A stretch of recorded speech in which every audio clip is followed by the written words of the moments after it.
स्वागत है आप सबको हमारे चैनल आध्यात्मिक रहस्य में।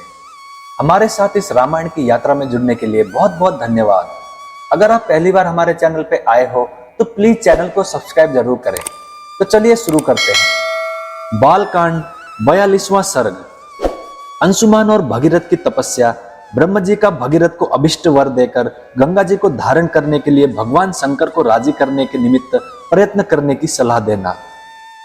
श्री राम सगर की मृत्यु हो जाने पर प्रजाजनों ने परम धर्मात्मा अंशुमान को राजा बनाने की रुचि प्रकट की। रघुनंदन अंशुमान बड़े प्रतापी राजा हुए। उनके पुत्र का नाम दिलीप था। वो भी एक महान पुरुष था। रघुकुल को आनंदित करने वाले वीर अंशुमान दिलीप को राज्य देकर हिमालय के रमणीय शिखर पर चले गए और वहां अत्यंत कठोर तपस्या करने लगे। महान यशस्वी राजा अंशुमान ने उस तपोवन में जाकर 32,000 वर्षों तक तप किया। तपस्या के धन से संपन्न हुए उस नरेश ने वही शरीर त्याग कर स्वर्गलोक प्राप्त किया। अपने पितामहों के वध का वृत्तांत सुनकर महातेजस्वी दिलीप भी बहुत दुखी रहते थे। अपनी बुद्धि से बहुत सोचने विचारने के बाद भी वे किसी निश्चय पर नहीं पहुंच सके। वे सदा इसी चिंता में डूबे रहते थे कि किस प्रकार पृथ्वी पर गंगा जी का उतरना संभव होगा, कैसे गंगाजल द्वारा उन्हें जलांजलि दी जाएगी और किस प्रकार मैं अपने उन पितरों का उद्धार कर सकूंगा। प्रतिदिन इन्हीं सब चिंताओं में पड़े हुए राजा दिलीप को, जो अपने धर्मचरण से बहुत विख्यात थे, भगीरथ नामक एक परम धर्मात्मा पुत्र प्राप्त हुआ। महातेजस्वी दिलीप ने बहुत से यज्ञों का अनुष्ठान तथा 30,000 वर्षों तक राज्य किया। पुरुष सिंह उन पितरों के उद्धार के विषय में किसी निश्चय को न पहुंचकर राजा दिलीप रोग से पीड़ित हो मृत्यु को प्राप्त हो गए।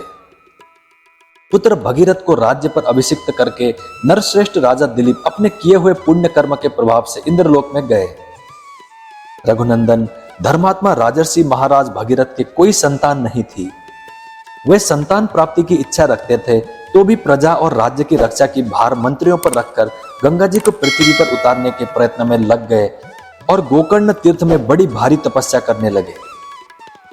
महाबाहो वे अपनी दोनों भुजाएं ऊपर उठाकर पंचाग्नि का सेवन करते और इंद्रियों को काबू में रखकर एक एक महीने पर आहार ग्रहण करते थे।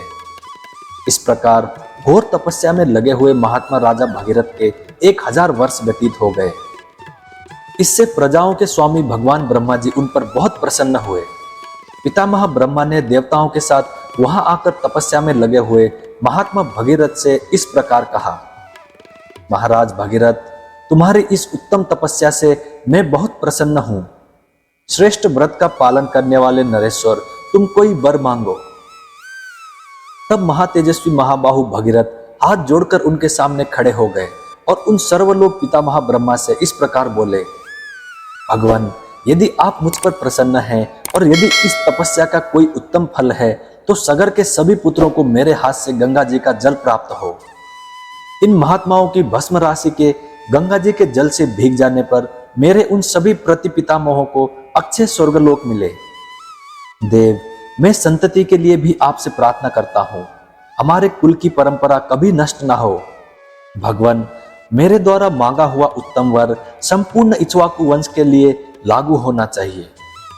राजा भगीरथ के ऐसा कहने पर सर्वलोक पितामह ब्रह्म जी ने मधुर अक्षरों वाली परम कल्याणमयी मीठी वाणी में कहा, इक्ष्वाकु वंश की वृद्धि करने वाले महारथी भगीरथ, तुम्हारा कल्याण हो। तुम्हारा ये महान मनोरथ इसी रूप में पूर्ण हो। राजन, ये है हिमालय की ज्येष्ठ पुत्री हेमवती गंगा जी।